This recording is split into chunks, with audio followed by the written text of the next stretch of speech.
Alert Shield, an effective empty-hand self-defense system designed for law enforcement personnel. Presented by Guy Chase, a nationally known self-defense instructor, and Officer Dave Wewell of the Portsmouth, New Hampshire Police Department.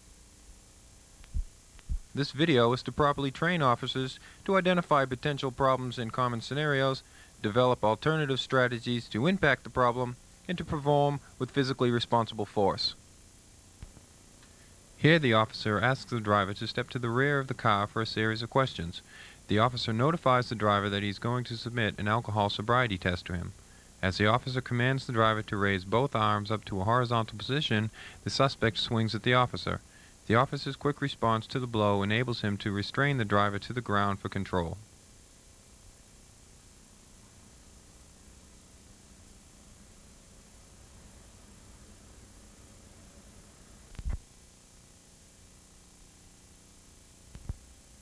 Parries are a fast, effective way to deflect or block an oncoming blow.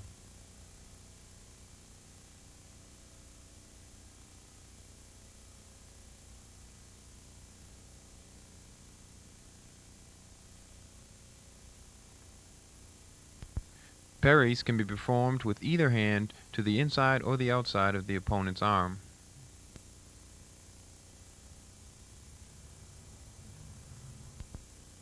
The double-hand parry technique is applied to the stronger and wider blows.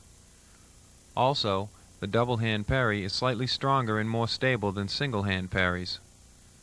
Again, the officer can apply the technique to both the outside or the inside of the blow.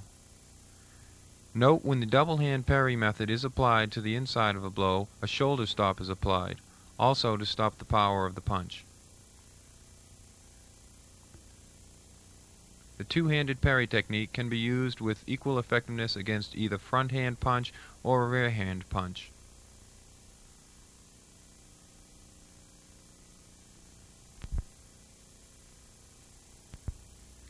Here we see the officer in a routine vehicle stop. The officer approaches the vehicle with caution. He then asks the driver for ID and registration to the car. The officer then asks the driver to please step out behind the vehicle for a series of questions.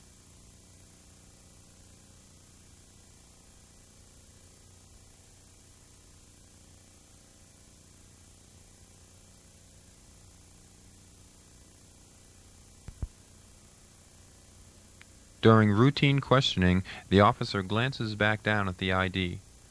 The suspect sees the opportunity and swings unexpectedly at the officer, hitting him on the jaw, allowing him to escape.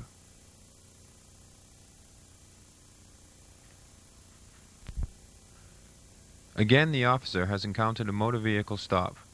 The officer has several defensive tools at all times.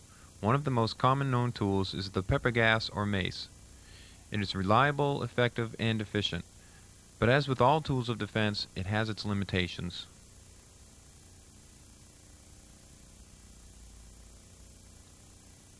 At this time, the officer has asked the driver to step out behind the vehicle. The driver refuses to go behind the car and threatens the officer. The officer again repeats his command to the driver and simultaneously draws his spray from his belt for possible danger. Even though he is sprayed with the pepper gas from a distance of less than 6 feet, the suspect manages to knock the officer to the ground to escape. Combining the parries with restraining locks enhances the control over the suspect's resistance.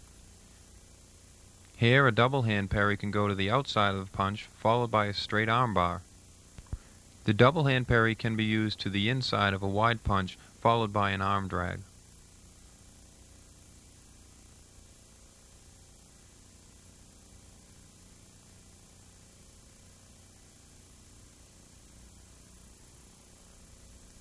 This technique is also applied to the rear punch as well. Note the elbow strike to the outside and inside of the arm is applied with the technique to shock the arm of the opponent.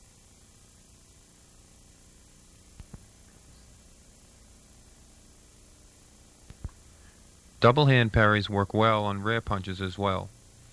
Here the officer applies an elbow to the bicep before stepping back. The shin blow can be used in many scenarios. It's fast, effective, and safe for the officer and the suspect. The shin blow can be executed quickly by the officer to the thigh of the suspect. This affects the sciatic nerve in the suspect's leg, making him less mobile. It also a safe place to strike the suspect without doing permanent damage.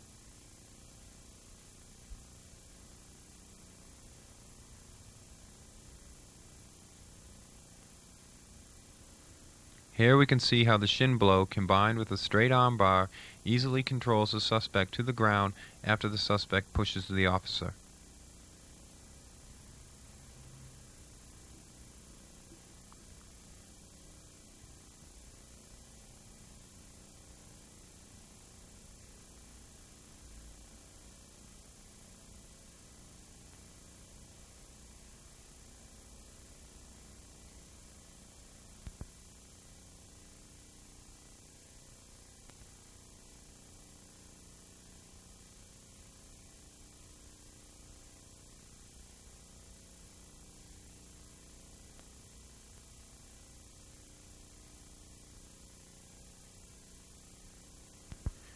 In this previous section, we have seen how the single hand parry, the double hand parry, and the shin blow are used.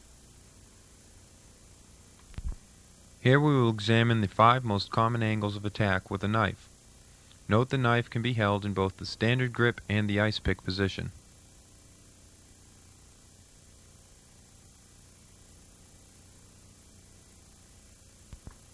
The inside-outside parry is a fast, effective defense against these 5 angles of attack. When using the inside-outside parry technique, the officer should always redirect the motion of the blade with the back of his forearm. This technique should be done in one smooth, clean motion, directing the blade away from the officer.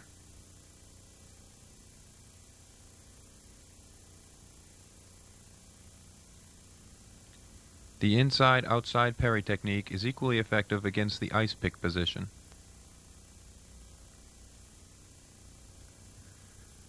There are 3 options against the straight thrust attack.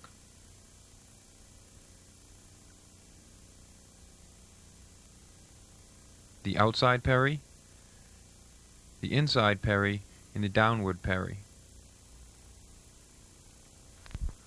In this example, we can see how a knife is a very dangerous threat to an officer. A knife is often a preferred weapon because of its concealment, easy access, disposability, and its ease to use. It should also be noted that a knife, or any pointed weapon, can puncture a Kevlar vest easily.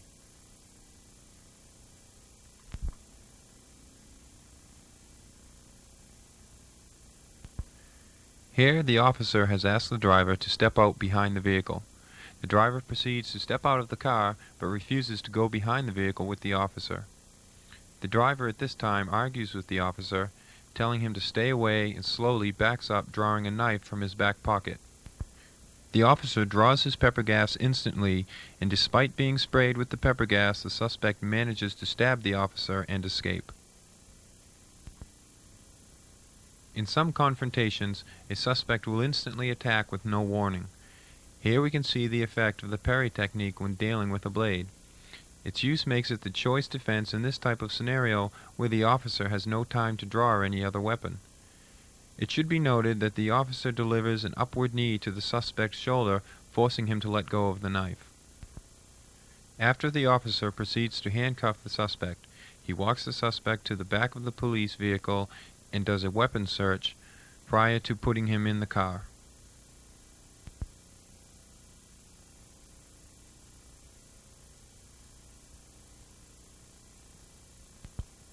Here the officer demonstrates the inside-outside parry technique with the shin blow. Note the blade is in standard position. This technique is also used if the opponent is holding the knife in the ice pick position.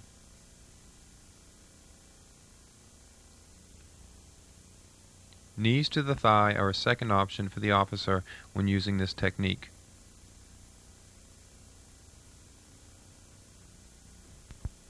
Here the officer places his hand on the firearm after he parries the blade for training purposes. Here the officer draws his firearm after parrying the blade and delivering a shin blow. This technique works on the 5 common angles of attack. Also, this combination takes less than a second to apply. This defense technique places the officer in a good position over the opponent.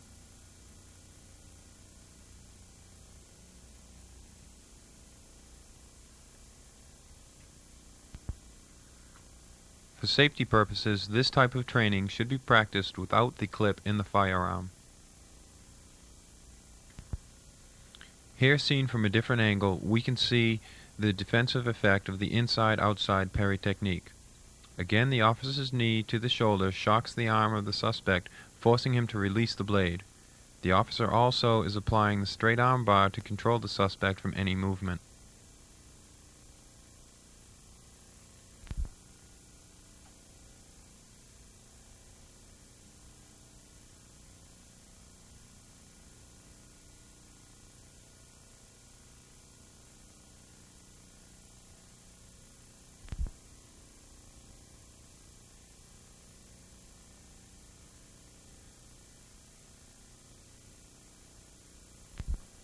Kicks are a fast, safe tool of defense when used properly.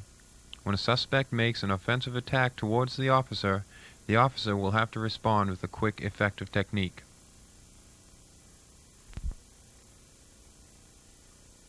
Here, the officer has asked the driver to step out of the car. As the driver steps out of the vehicle, the officer notices that the identification description does not match the driver. The officer at this time informs the driver that the license has been tampered with. The suspect instantly becomes enraged and steps back, simultaneously drawing a knife. The officer quickly pulls out his pepper gas and warns the driver to put down the knife. The suspect refuses. The officer responds by spraying the suspect in the face. The driver attacks the officer in anger. The officer reacts with a stop kick to the thigh, grabbing the knife hand and applying a straight arm bar to the suspect, controlling him to the ground. The officer at this time is applying pressure to the back of the suspect's neck with his knee and simultaneously maintaining a straight arm bar for the handcuffing procedure. This position restrains the suspect in an immobile position.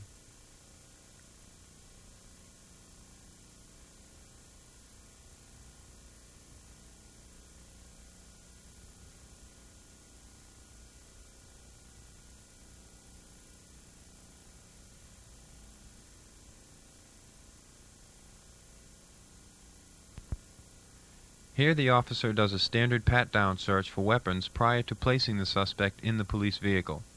The officer places his foot inside and next to the suspect's and then proceeds to search that side of the body. He then does the same on the opposite side. This technique puts the officer in a safe position when searching a suspect.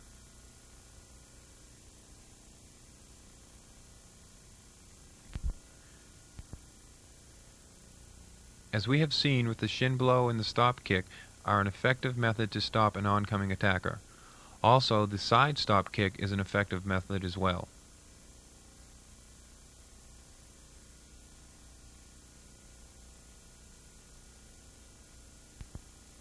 We have witnessed how the inside-outside parry technique, the stop kick, and the knee blow can be easily executed to stop an oncoming attacker with a knife. In this next section, we will see the parry technique combined with different elements of defense. In every scenario, a police officer has to expect the unexpected. By the officer combining the inside-outside parry technique with the restraining lock, it puts the officer in control over the attacker.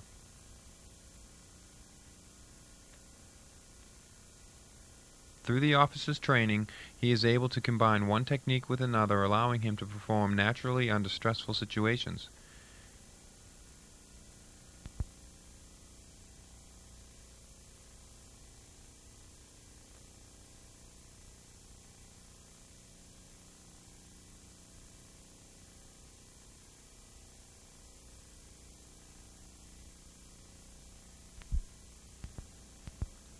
Here we have an opportunity to witness the same attack from another angle.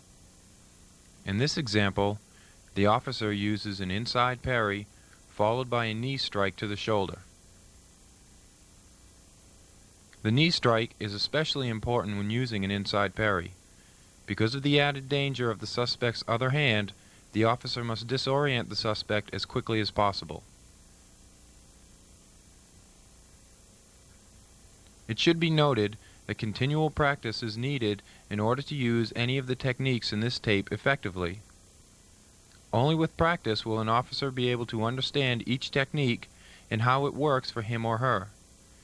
Each technique should be second nature for the officer before he or she attempts to use them in a real situation.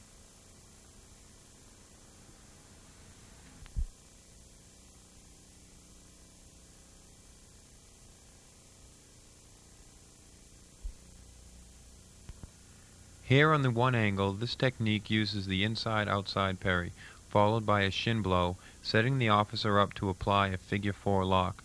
This positions the knife away from the officer's safety zone. A different angle shows the elbow strike to the tricep, shocking the attacker's arm before applying the lock.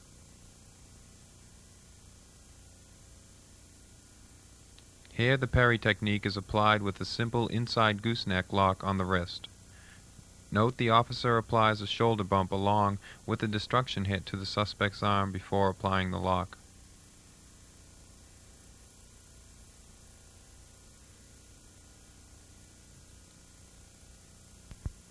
On a number 2 angle, the parry technique combined with a knee blow to the shoulder is demonstrated.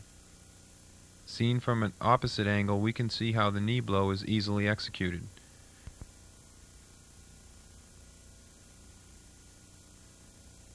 This breakdown clearly shows the effectiveness of a straight arm bar.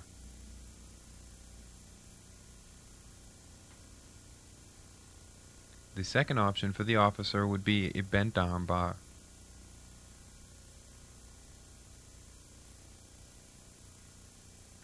This technique also works on the number 5 angle with an optional knee to the thigh.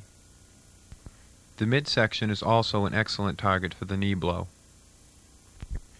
An officer has to be cautious when encountering a motor vehicle stop, due to the fact that the officer may be attacked by the suspect not only from the outside of the vehicle but the inside as well. Here the officer's quick reaction allows him to disarm the attacker, allowing him to step away from the vehicle and draw his firearm for safety for the officer. At this time, the officer commands the suspect to keep both hands out of the window, and then follows to command the suspect to reach in with one hand and throw the vehicle keys out of the window. The officer then commands the suspect to open the car door with one hand and step out slowly with his back towards the officer. The suspect is then ordered to step away from the vehicle and drop to his knees, crossing one leg over the other.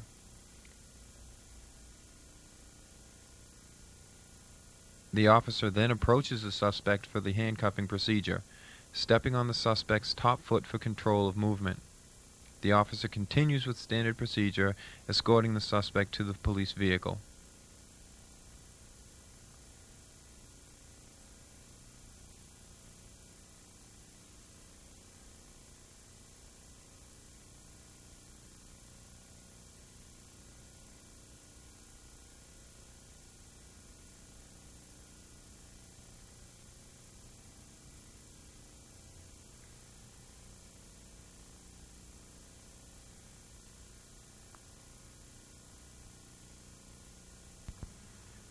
Quick, loud, verbal commands can psychologically override a suspect's thought process and confidence. This method of defense, when used by an officer, can confuse a suspect, placing the officer in control of the scenario.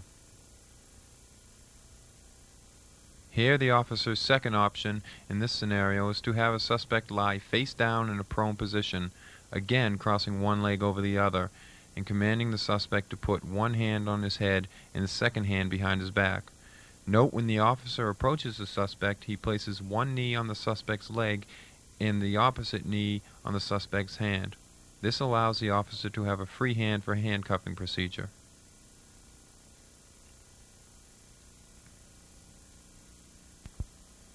As with all tactics, there should always be more than one option for any given situation. This allows the officer a wide variety of options to choose from.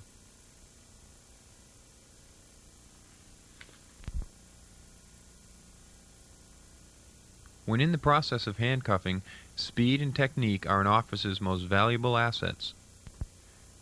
The best position for an officer when making an arrest is to be located behind the suspect. Also note the manipulation and body position of the officer.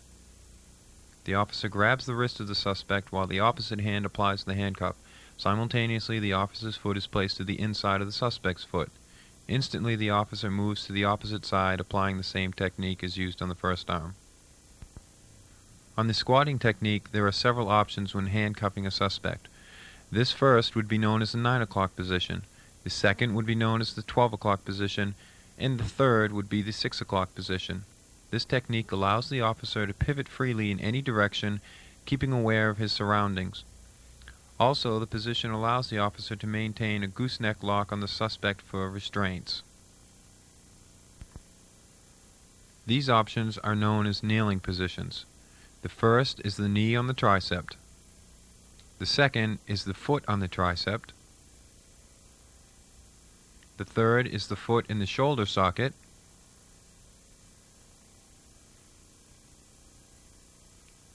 And the fourth is the opposite knee on the tricep.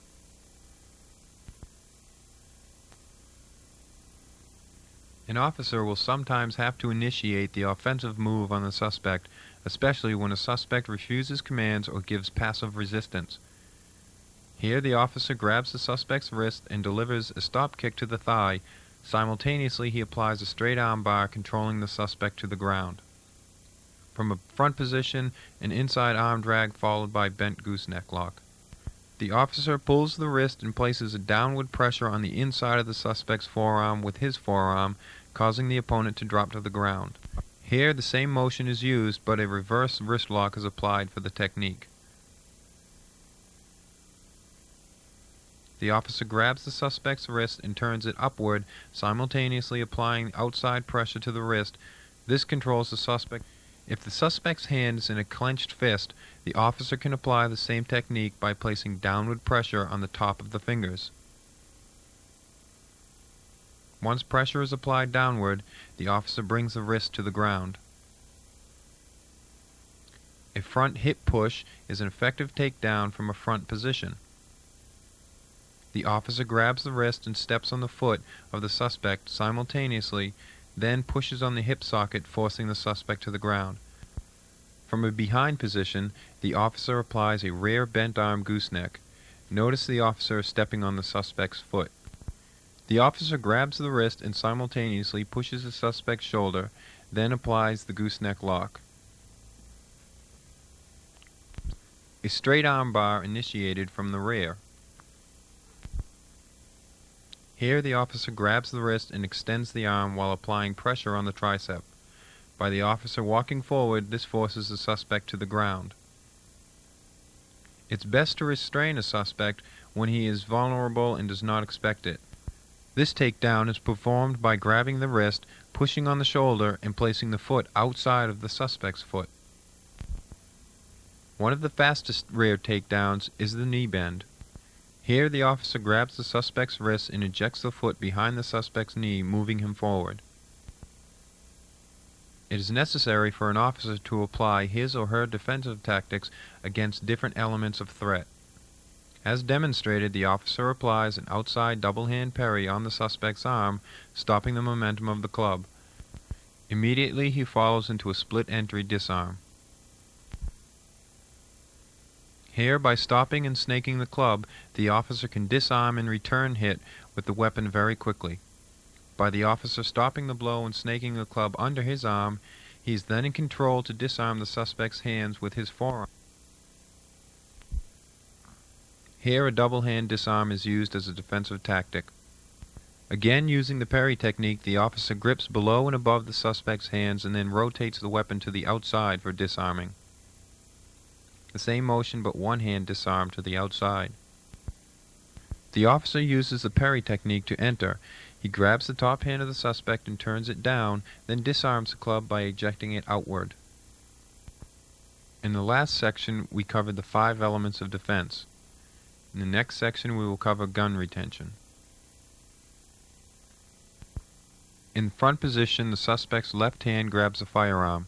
The officer immediately clamps over the suspect's hand and applies an inside arm drag. Notice the officer feels the suspect's hand touch the gun. He immediately clamps his hand over the suspect's to secure the gun and the suspect's hand from any movement. This technique is applied to all gun retention technique. As the left hand grabs for the gun, an outside straight arm bar is applied, followed by a gooseneck lock on the wrist when the suspect is down. Again, once the clamp is on the suspect's hand, the technique easily takes the suspect to the ground for control.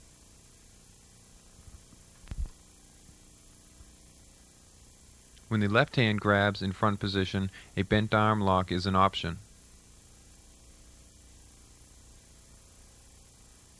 Here, shown from a different angle, we can see how the gooseneck lock is applied when the suspect is on the ground. When the officer applies the bent arm lock, he hits the bicep prior to locking. This makes it easier to lock the arm. A front straight arm lock when the suspect grabs the right hand. Notice the knee hit to the suspect's thigh before applying the lock. The outside arm bar also works when right hand grabs from front position. The officer steps back and applies pressure on the tricep when applying the straight arm bar. Note the officer is in squatting arrest procedure when finishing the takedown. Here, an inside leg sweep takes the opponent down quickly and safely when grabbing the right hand. Once the suspect grabs the gun, the officer clamps the hand and moves to the inside of the opponent's center line, then one motion sweeps the front leg. From a behind position, the same concept follows. Clamp the hand first, then go on to the technique. Note here the wrist lock is applied when finished.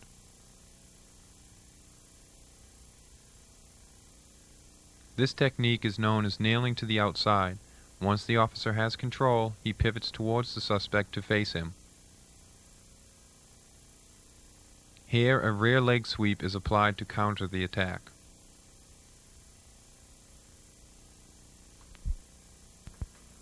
The officer clamps on the hand, steps out and behind the suspect's leg. Once in position, the officer delivers an elbow.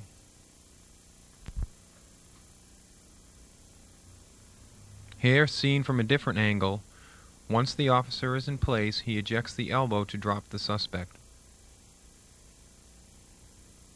The same motion on this takedown, but the officer's foot goes between the suspect's leg.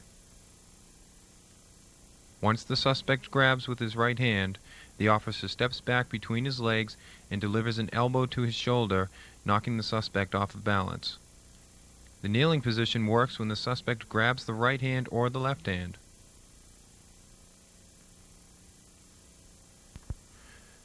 Once the officer feels the hand pressure on the gun, he immediately clamps and nails to bring the body weight down. The inside arm wrap is a fast, effective defensive tool. The inside arm wrap gives the officer a good position to take the suspect to the ground. Note the officer's foot inside the suspect's prior to the takedown. Here, the rear leg sweep can be used whether the right or left hand grabs. It is taught once the officer feels the pressure on the hand touching the gun, he immediately clamps and steps back.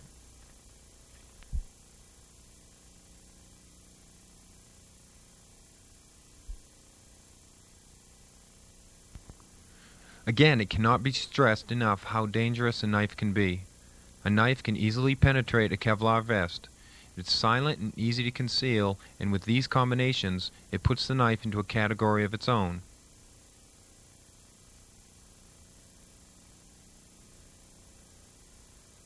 Here, once the officer turns his back to walk to the police vehicle, the motorist dashes out and stabs the officer in the back.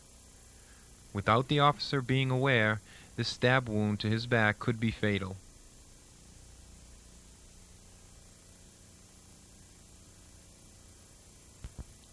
It is taught that the officer should be cautious at all times when approaching a motor vehicle.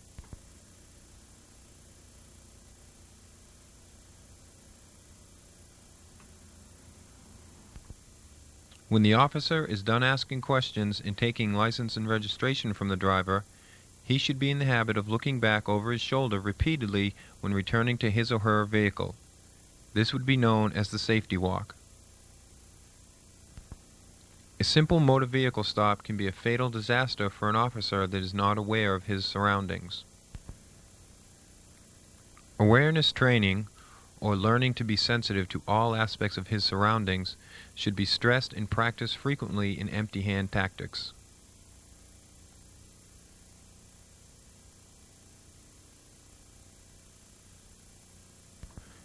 As we can see in this scenario, as with the others, a suspect with a blade can be fast, effective, and silent.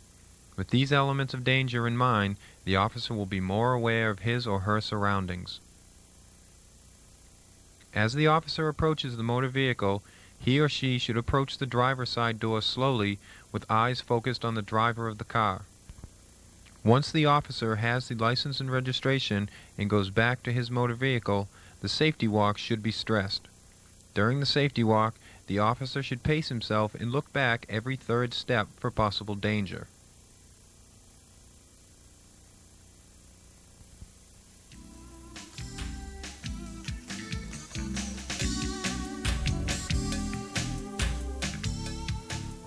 This has been an Alert Shield training program specifically developed for law enforcement personnel. Statistics show 85% of the scenarios that law enforcement officers encounter are close quarter. At the present, 80% of the defense methods used in law enforcement require empty-hand tactics, but these methods are not stressed in the continuing training of the officers.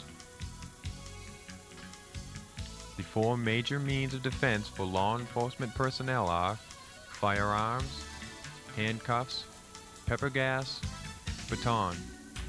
This video was designed to assist law enforcement personnel in acquiring the skills of empty-hand tactics for defense.